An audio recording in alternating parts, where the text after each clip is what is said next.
Mr. Dave. Yes. It's good to have you with us. Thank you very much. Good to be here. Oh, it's been such a pleasure working with you all these years, and I'm so glad that you've joined me today, so I can share a bit about you to everyone that's going to listen. I'm going to bring this a little bit closer. So, how does it feel, Mr. Dave, to be a world-renowned psychic medium? So you talk to people all over the world, you give them advice, you are able to see things that they're having trouble with and give them real help. How does that feel? It must feel amazing. Yeah, I was actually explaining this to a client the other day about what I actually get from doing this type of work. And it's just, really, I feel really fulfilled. It's really incredible, to be able to, have somebody come and see me. And there's a few sort of concerns, a few issues going on, stuff they need clarity with, stuff that they feel that they can't sort of find a way out, or they feel like they're sort of blocked into a corner.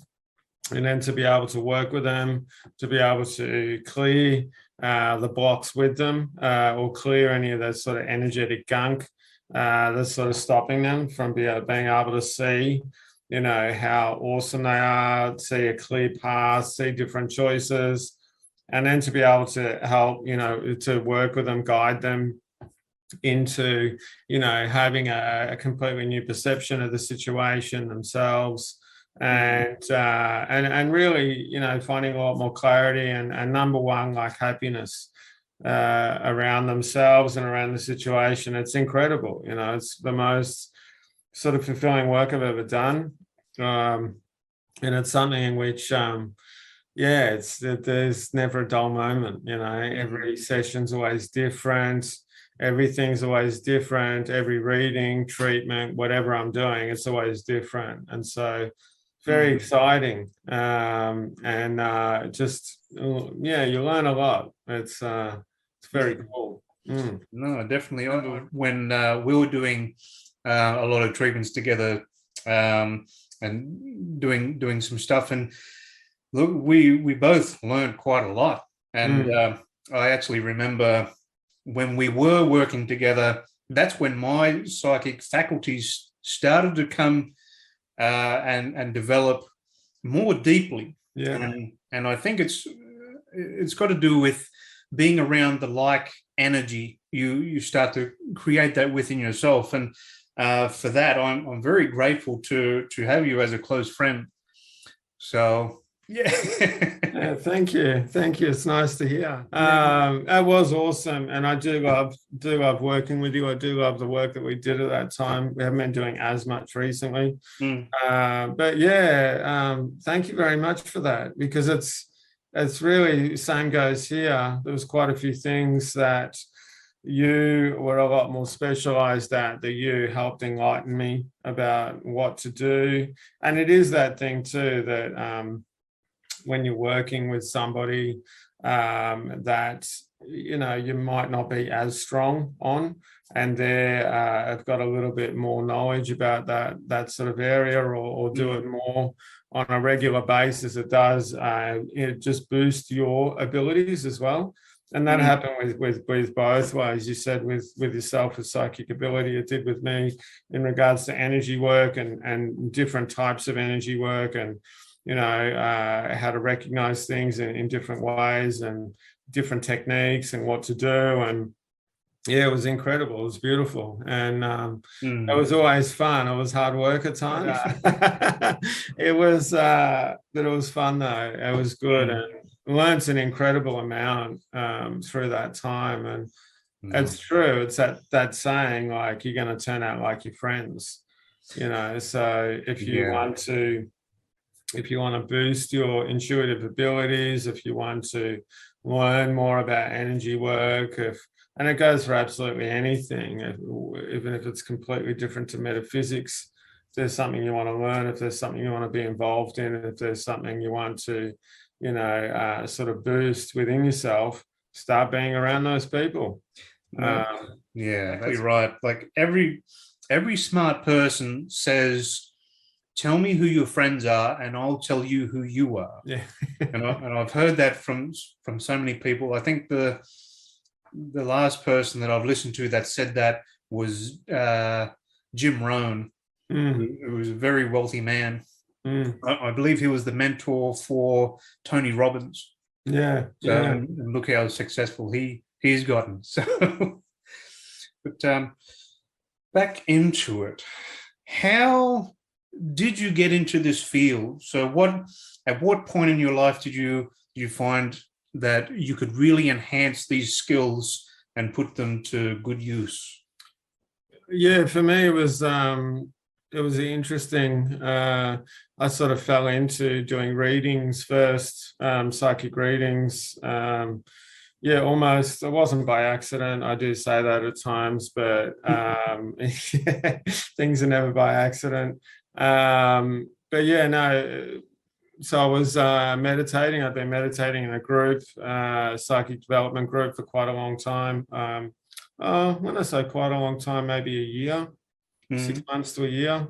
And before that, I'd done a lot other, been meditating for quite a few years before that, different types and styles of meditation. But yeah, one day after meditation, a lady running it, who she'd been doing readings for around about 20 years, and for about 10 years full time, maybe a bit more. Someone wanted a reading, and she was booked up for 6 months in advance. Oh, wow. And she said to me, I heard her calling my name across the room. There was about 10, 15 of us in the room after meditation.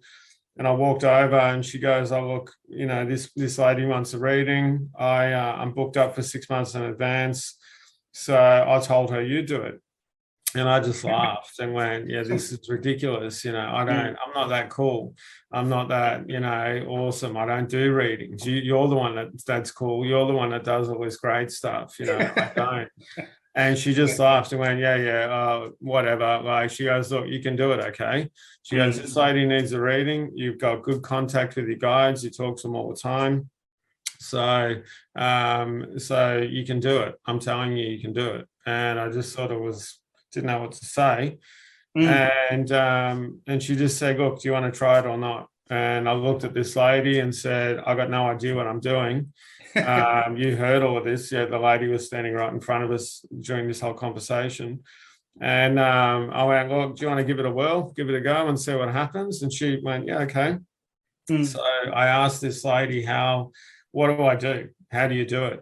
And it's funny. All she told me was go into the room, seal off the room, so protect the room, fill it full of good energy, call your guides in, ask them to give this person what they need, and then start talking. That was it. And I went, "Okay, isn't there some sort of special formula or something super duper or something I have to do to be able to, get this going and start it?" And she went, "No, just go in, seal off, ask them to give them information, give this person information, and then just go for it." So I went, "Okay." She was keen, the lady was keen. I went, "Well, I'll give it a go, I've got nothing to lose."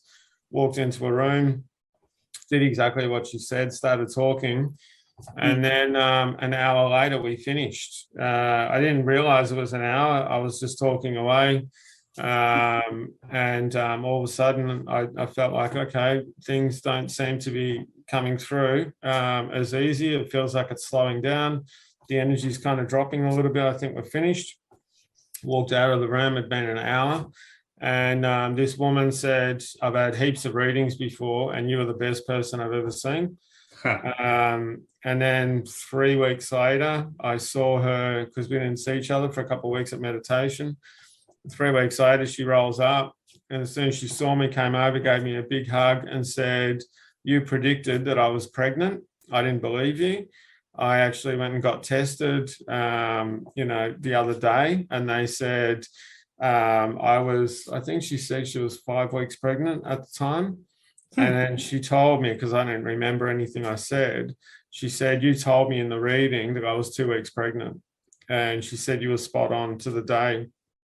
And then she told me a bunch of other things that I'd mentioned that had actually occurred over those couple of weeks. And I was like, wow, okay, because I hadn't done a reading in between that time. And I was like, wow, okay, well, I must be able to do this stuff. And I just started doing them with friends and other people in the meditation group and friends of friends. And yeah, before I knew it, boom, I was reading professionally. No, that's fantastic. And I suppose you have to have you have to get your own mind out of the way, because it's too easy for self-doubt to come in when you're thinking these things, or when this information's coming through, and you I dare say you'd have a little bit of hesitancy sometimes to actually say the things that are coming through. Yeah, you're quite correct there. You do have to get yourself out of the way. That was one thing that took quite a bit of work, actually, to be able to separate myself from the actual myself doing the reading. And that's something in which I find is incredibly important for myself. I can't say that any other readers, but for myself, to make sure the information's as pure as possible coming through from spirit. So I don't actually bring in any of my sort of thoughts or my own personal views about things. But yeah, it's just a bit of it takes practice. It's something that you work on as you're doing it. You get better and better at doing it. The same thing with the doubt as well. Yeah. Is that, look, even years and years later, after I'd been doing it for years, I'd still come in every now and then. I'd have doubt come in at times. And you learn techniques that you can do to be able to release these while they're happening or when they're happening, and to be able to align yourself back to the actual pure information that's coming through from spirit. But it's trial and error. It's a bit like any other job, really. The more you do it, the better you get at it. And if you love it, you're going to put a lot of energy in, put a lot of effort in. So you're going to get better with doing it. And it's that thing too. It's like, if you really love what you're doing, you're going to try hard. You're going to always be the best that you can be. And really, that's the foundation here, is just, just allow and always have that intent, or for me anyway, of always giving the person the best possible session I can ever give them. No, definitely. Now, it's similar. I guess you're using different instruments, but with pranic energy healing, when we're scanning, we've got to really watch what's in our mind and the projections that we put onto certain people. So if I think that something may be a certain way, well, that's my energy interfering with it. So I always try and scan or feel from a very neutral standpoint, and to do that mentally and with the psychic faculties, it is tricky. But once you get into that flow, you find that sweet spot where everything, you just know that it's not yours. So it's coming from spirit. And I will go into the next question, which is, what does it feel like to interact with spirit? So, and to have that energy and information coming through. Okay, just from what you were saying before that, what I've found with myself is that you just shift. You shift from one type of consciousness when you're doing work, you just shift into this other space of more allowance, and it just flows through you. So, but yeah, what does it work? What's it like to work with spirit? It's fantastic, actually. It's a lot of fun. it is actually hard work. Sometimes people have a bit of a perception that it's all roses and fabulous and, it's all easy. And it does take work. It does take a lot of effort, but it's incredibly rewarding. And so you put in, this much effort, you're going to get, this much reward from it. So it's going to be, times by 100 what you put in. And the beautiful thing is that, there's a bunch of beautiful things that actually, some of them is that interconnectedness. You realize you're very much interconnected with everyone on the planet, everything on the planet, the earth, the trees, the water, as well as spirit, and everyone else, the animals. But you never feel alone as well. Like even when times when you do sort of not having a great day, you always know that they're with you. You always know they got your back. And all you need to do is say, hey, can you help me out with this? And you can feel them come in and you can feel them help you and you can feel them, love you and guide you and support you. But it's incredible not just for the work that I do, but the fact that it enhances my whole life. It's actually changed the direction of the way my life went to a much more fulfilling, much more positive, much more beautiful, happy sort of life in all ways. And it's that thing too, that one thing I've learned is it's actually our natural state to be connected with spirit. And it's actually our natural state to be able to ask them questions in whichever way you want to put it in, God, spirit, angels, your guides, your guardian angels, whatever it is. The thing is from what I've understood, they're all interconnected as well. So I don't mind what you call them or how it goes. The fact that you're connecting with them, you're actually connecting with yourself at the same time. So it just creates a real beauty that I've never felt, in the way that I have with them.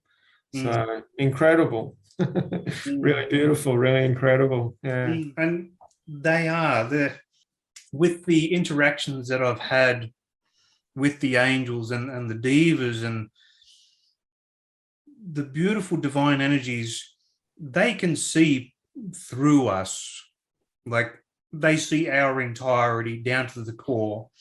And what people feel guilt, they feel shame, and they feel bad for the things that they've done throughout their life. And these divine beings, full of absolute purity, see all of it, yet still choose to love each and every person with total dedication, total just oneness. It doesn't faze them at all. And I often think that if someone or a being that is so developed, I often think that if it doesn't bother them that we have flaws, then it shouldn't bother us. So what I'm getting at is don't let the flaws hold you back. So let the past be the past and flow through it closer and closer to the divine. So, but funnily enough, on a side note, I showed you this before we started, but I end up seeing a divine being in. Ooh, what's going on? A divine being. I'm a magician.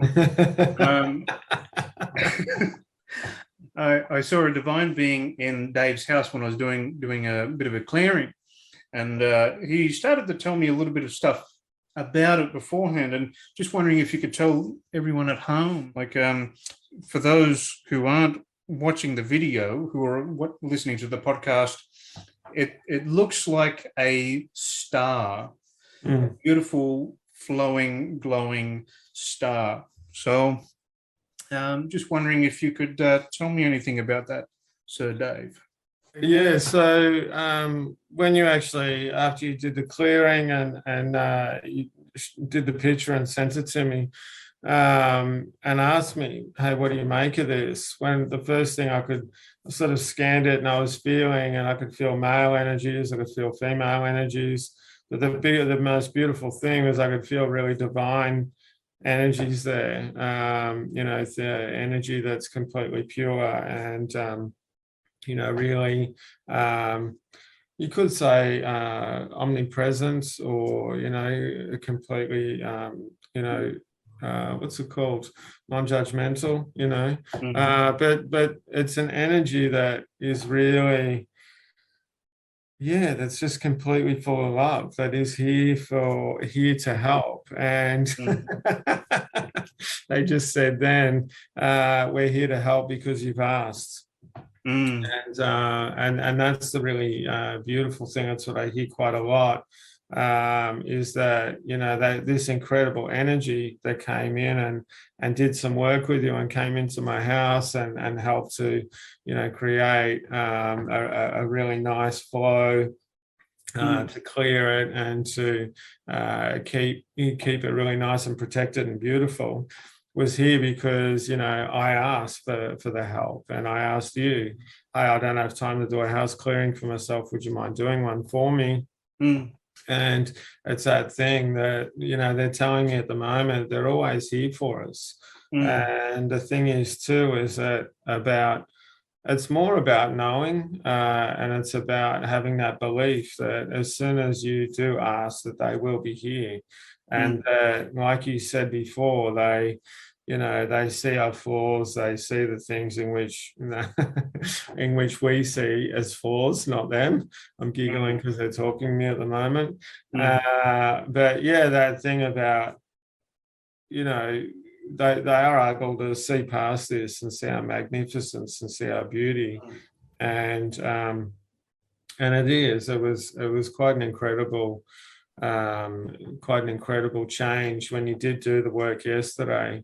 And even before, when we were chatting about it and I tapped into it, I could feel that angelic presence with us, and in the house.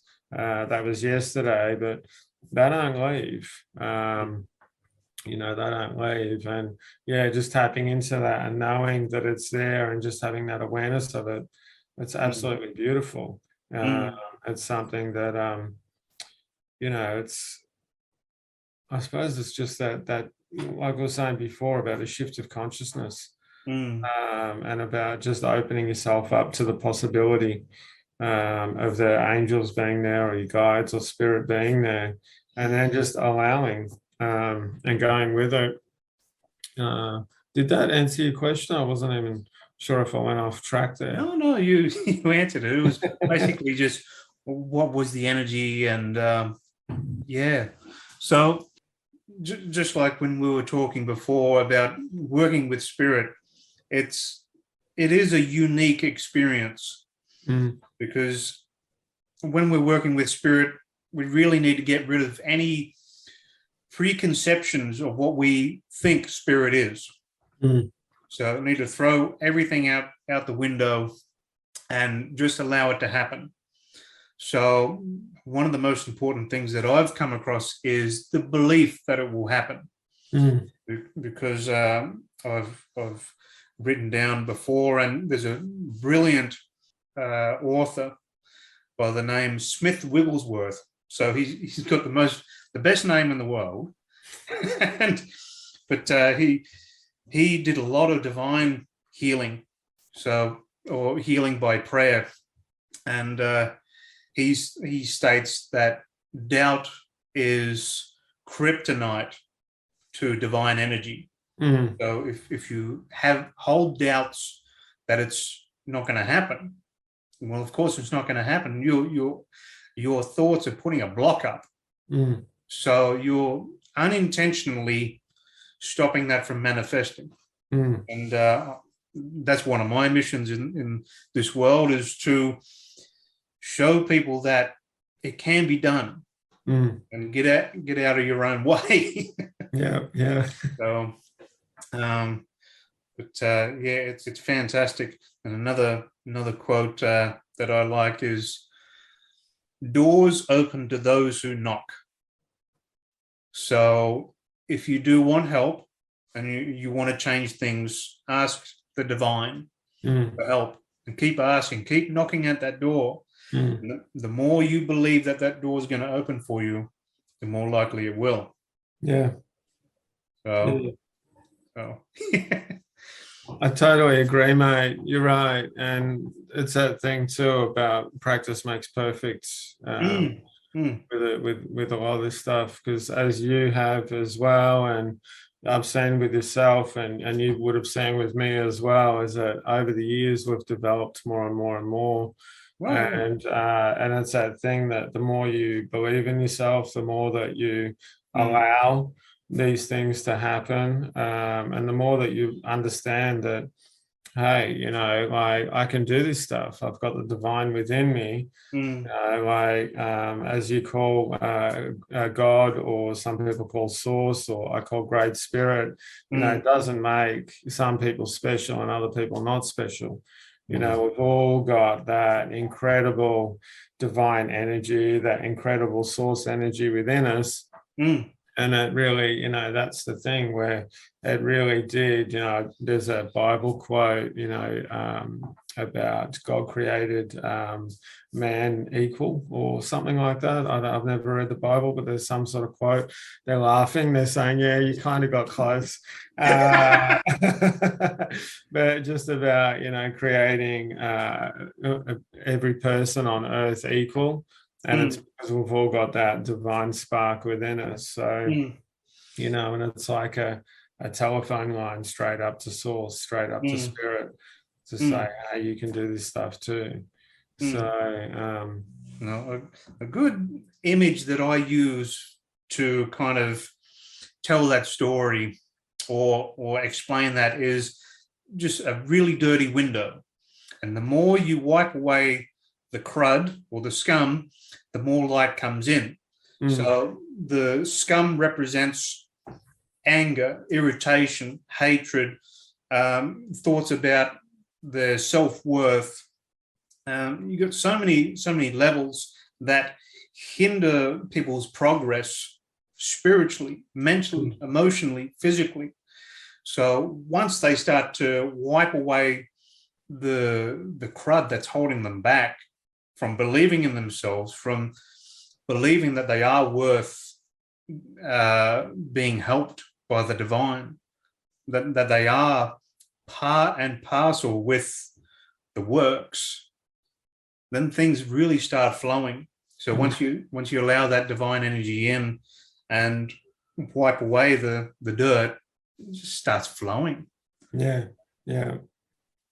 I couldn't agree more, mate. And yeah, it's beautiful. It's a beautiful thing. And it's the other thing that you were talking about before too. It's about being a little bit more kind to yourself about what you see as flaws.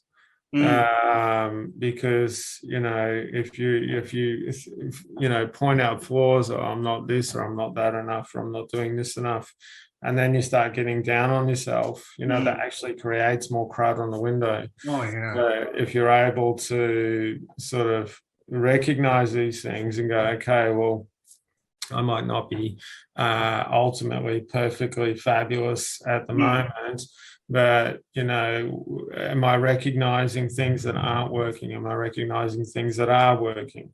And then making a conscious choice towards, you know, being more loving, things that are working more, being more in flow, you know, getting more in touch with yourself, supporting other people and one another. That sort of crud just falls off the window automatically as well over time. So yeah, no, definitely. And look, for transparency's sake, before, like, I can't remember when it was, maybe 2010, 2008, I was still living at home in Casino, and I didn't have the best life. I was living quite unhealthily, mentally, emotionally, and physically. And it wasn't until I chose to get away, and I dare say half of it was me trying to run away from my own problems, which I took with me anyway.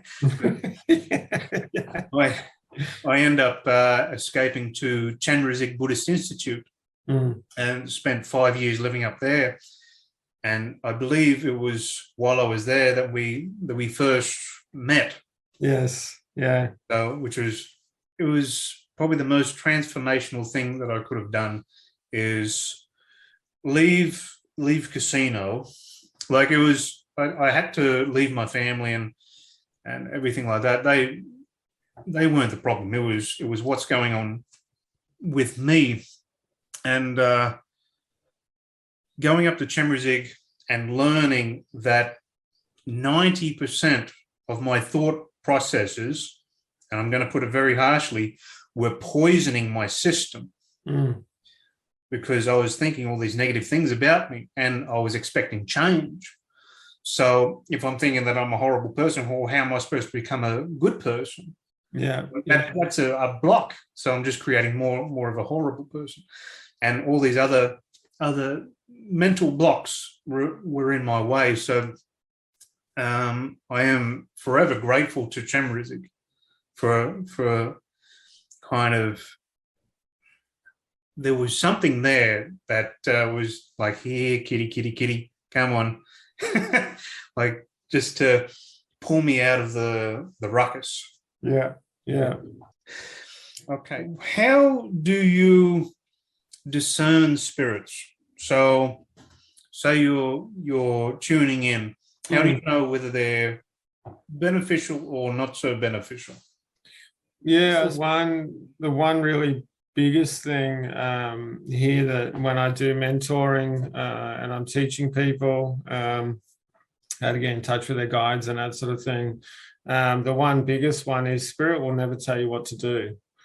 They will always suggest things. They will always give you information. They'll always be by your side. They'll always help you in every possible way. But they will never say, you must do this, and this is the best and only way for you to do something. Because that actually interferes with free choice, which we have on this planet. And it was something that did take me quite a while when I started opening up and got in touch with my guides. And even after I got in touch with my guides for a while, of really sometimes twisting the information a little bit as well and misreading things. And, sort of, as it's coming through the filters from them through to me not separating myself out enough. I could always do that with my work, but when it comes to personal, sometimes I'd misread things and I'd take things a lot more matter of fact. Like, they told me, oh, I've got to do this and I've got to do that. And that's actually not the case. That was actually me, really interfering with that flow. So spirit won't tell you what to do, but they'll always be there for you, and it'll always be. It's actually quite subtle all the time. It's a little bit different for me now because I started doing this stuff, 25, 27 something years ago. So maybe longer, but it's sort of developed over that time. But even now, still, it's very subtle. And it's not like, that the thunderclap from the skies, and all of a sudden God comes down and goes, blah, blah, blah, you've got to, that sort of stuff doesn't happen. But they talk to you in very caring and very loving ways and very supportive ways. And like a really good mate that has always got your back, but will never tell you that this is the only way that you're going to achieve something. I think I said that before. So I don't know. It's subtle, it's beautiful, and it's it's a process as well. No. But you just got to keep at it. You just got to keep at it, and you get better and better and better at it the more you do it. That's I really like that, just picking up that subtle hint where it's like they'll never impede free will. So that's one of the divine laws, is you don't ever get in the way of that. So really, really good way to know. Yeah. And I suppose the other thing I didn't bring up was that they'll talk to you in ways that you understand. So the way that they talk to me, could be through pictures, through images in my mind, through songs, through feelings in my body. It could be when you're driving along or walking along. You'll see particular signs or street signs or whatever, or there's so many different ways in which they'll speak to you, but they'll speak to you in a way that you understand. So the way that they speak to you, John, could be a completely different process, but we'll both get the same answer.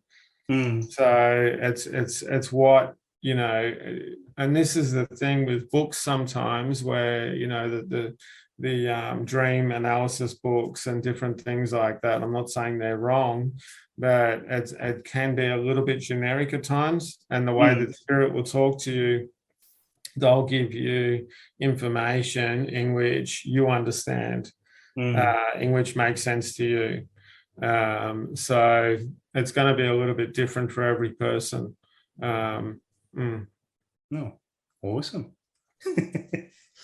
And I think we've got a couple more questions. Is how can people at home boost up their intuition and boost up their psychic faculties? There's a few ways. I suppose one of the things, you hear this a lot with a lot of things. I played music for a very long time, and what I'd always hear from musicians who are a lot better than me is always stick with the basics, go back to the basics, always, practice the basics. And, the basics within this kinds of things are, having regular periods of meditation. So I generally meditate every day.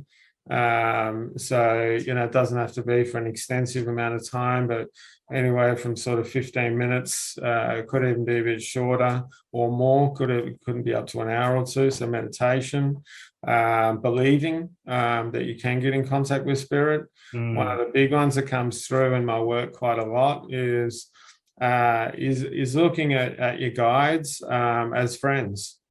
Looking at your guides and talking to your guides like they're just good mates, like we're talking at the moment. Don't see them as anything that's like above you or greater or more magnificent. That they're equal to you. And that's one thing that comes through all the time and comes through from some of the incredible guides, or I'll say masters, that I work with. Even though they've been able to reach enlightenment and accomplish these incredible feats and do all this, amazing stuff. And there's been many books written about them. They always say, I am equal to you. I'm the same as you. So it's that thing too about seeing yourself as equal, but opening up to them. Also about calling them in when you meditate. Asking them for help on a regular basis, talking to them on a regular basis. When I found out I had guides, it took me quite a while actually before I actually started hearing them and got communication. And when I first heard, I was like, well, if I've got these guides apparently and they're with me all the time, they've been with me my whole life, they should know me and they should know the way I am. And I thought, well, it's pretty rude of me not to put a bit of effort in. If they're supposed to be helping me all the time, if they're supposed to be with me all the time, pretty rude of me not to say hi in the mornings when I wake up and have a chat with them during the day and then say thank you at the end of the day for all the help they've given me, whether I recognize this or not. So that's a really big one that I find is incredibly helpful, is, talk to them during the day. Don't be afraid to ask them for help. as they just showed me then. What you can ask them for is, they've got a very, very long shopping list. So if you ask them for 100, 500, 1,000, 5,000 things a day, it's not too much, because every time that you do this, you're connecting with them, and every time you connect with them, you create a stronger sort of bond, or a stronger relationship between yourself and spirit, in whichever way you do this. So the more you do this over time, it gets so strong that you do start getting very clear messages that will pop through. But hey, it takes time. I think it took me a good year and a half. Every day, adamantly, I'd talk to them every day, and I'd talk to them sometimes for hours during the work I did, because it was, wasn't that intellectually stimulating. So I just talked to my guides during the day. No, fantastic. I think that pretty much wraps it up. Yeah. So how do we get in contact with you, Dave? So if some of the listeners or the viewers want to find you and possibly get a reading or get help from you, how can they do that? So there's a few ways. So I've got an Instagram account, although I don't use it a lot. I've got a website, a Facebook site as well, that's under David M. John. So people can contact me through there. My phone number's up on the website. You can get me by email. I've also got a YouTube channel in which I do weekly readings. So there's all my links under there in Facebook website, and also my Google page, which I've been trying to get Google to change my name from my old name, which is Golden Lotus Healing and Readings, to my new name, which I did about 2 years ago, to David M. John. So yeah, you can through a number of different ways. Just flick me a text, call, email, and I'll get back to you. And we'll put a link in the description, and so people can find you as well. So if you can't look up the name, it'll be in the description. Beautiful. So, okay. No, it's been absolutely a pleasure talking to you today, Dave. Yeah, thank you very much, John. It's been fun. It's been fun to chat about. It's been fun to chat about our meeting and speak about spirit, and it's a beautiful thing. Yeah, it's been really cool. Thank you. No, you're very welcome. No, it's mutual. Like I've learned so much off you, and I've enjoyed all the time that we've spent together. So no, I'm very grateful to you. So thank you very much. My pleasure, mate. No, it's been mutual. I've learned an incredible amount off yourself as well. And, John's the bloke I go to when I want healings. And John's the bloke I go to when I need a double check on things and I need some help with tuning in. So, he's incredible at what he does. So highly recommend your services and your courses as well. You're an incredible teacher. I really hope I learned massive amounts from our work together and from our friendship, as well as just being an awesome dude. So, it's a beautiful thing, mate. Yeah. No, thank you very much. No, well, that pretty much wraps it up for today. Is there anything else that you want to say to the viewers, or we're pretty much done? Just that thing about, don't doubt yourself. Know that you can do this. John and I, we're special, but we're just as special as you are. So, and as everyone else. So don't feel like you don't have the abilities to do this sort of stuff, but you can. It's just a bit of a process. And and know that you're important in the world. Know that you're doing something really incredible, and if what you can do is just be an even more and more and more fantastic person and become more loving during your journey here, that's the best, mate. Keep it up. So, but thank you very much. I'll keep talking, so we should probably finish. I talk a lot, or No. can talk a lot. Yeah. No. Well, look, it's been lovely talking to you today, and I'm sure that all the viewers at home are going to be ecstatic for this information, and we thank Spirit as well for coming through and giving the guidance that they've given, and no, fantastic. And look, we might hook up another meeting in a few months, see how we go. Sounds perfect. All good, and we'll see what comes that time. Beautiful. Thank you very much, mate. All good. Have a fabulous afternoon. Beautiful. No, right. Okay, everyone. I'll catch you guys later. Bye-bye. Bye.